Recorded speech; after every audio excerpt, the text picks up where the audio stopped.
உடம்பெல்லாம் பதறுது. என்னன்னு கேட்டா இது தமிழ்நாட்டுக்கு இது தமிழ்நாட்டில் என்ன நடக்குதுன்னு எனக்கு தெரியல. செத்தவங்களுக்கு தமிழக முதல்வர் எடப்பாடி தலா 10 லட்சம் தராராம். ஒரு உயிருக்கு அதெல்லாம் இல்லை ஈடு. எதுக்கு நடத்தணும் துப்பாக்கி சூடு? ஸ்டெர்லைட் ஆலை இடித்து மூடு. இந்த தமிழ்நாட்டில் இது என்ன நல்லாட்சியா கேட்கிறேன். மத்திய அரசோடு இந்த மாநில அரசின் கூட்டாட்சி இது நடத்துவது ஒரு காட்டாட்சி. அதனாலதான் இத்தனை பேர் வெள்ளக்கார ஆட்சி காலத்தில் கூட இப்படி துப்பாக்கி சூடு இல்லையா? இந்த ஆட்சியில் எதுக்கு இந்த துப்பாக்கி சூடு? இத்தனை பேர் துப்பாக்கி சூடு பழைய இருக்கிறார்கள் என்பதை கேள்விப்பட்டவுடன் மனம் தாக்காமல் வந்திருக்கிறது. நான் இங்க ஒரு கட்சி தலைவராக வரல, நான் லட்சியத்திமுக தலைவனா வரல. ஒரு லட்சியம் உள்ள தமிழனா, ஒரு சாதாரண மனிதனா உண்மையிலே இந்த தூத்துக்குடியில 100 நாளா நடந்த ஒரு போராட்டம், ஒரு அறவழியில் நடந்த போராட்டம், ஒரு மீனவர்களுடைய தன்னெழுச்சி போராட்டம், ஒரு தமிழர்களுடைய தன்மான உணர்ச்சி போராட்டம். அதுக்கு இந்த ஆட்சியால காண முடியல வழி.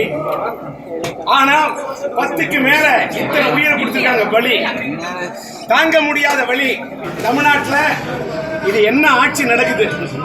நான் என்ன கேட்கிறேன், கேட்டா இறந்தவங்களுடைய கீழே போய் பார்க்கிறேன். ஜெயராமன் ஒருத்தர் குண்டு பாஞ்சு பிரெயினை டோட்டலா வேலை செய்யறாங்க.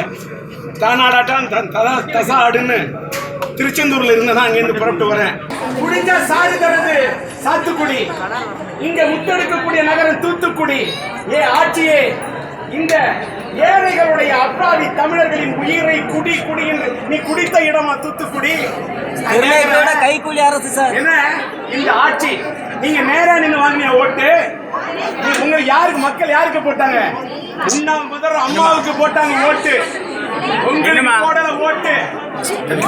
அம்மாவுக்கு பிடிக்கலன்னா ஸ்டெர்லைட் ஆலைக்கு போடு ஒரு பூட்டு. அதை விட்டுட்டு நீங்க துப்பாக்கி சூடு எதுக்கு போடுற வேட்டு? இப்ப எதுக்கு பாடுற பின்பாட்டு? தனியார் பள்ளிக்கூடங்கள்லாம் அவங்களுக்குன்னு ஒரு அசோசியேஷன் வச்சிருக்காங்க. இப்போ ஒரு பள்ளிக்கூடத்தில் பேரண்ட் இந்த மாதிரி எனக்கு டிமாண்ட் பண்ணான்னு ஒரு கம்ப்ளைண்ட் பண்ணிட்டான்னு வச்சுங்களேன், அவங்க அசோசியேஷன் மூலமாக எல்லா பள்ளிக்கூடத்துக்கும் இந்த தகவலை சொல்லிடுவாங்க. அதில் இந்த பேரண்ட் அடுத்து எந்த பள்ளிக்கூடத்தில் போய் உங்களுக்கு அட்மிஷன் வாங்குறது ரொம்ப முடியாத காரியமாக ஆயிரும்.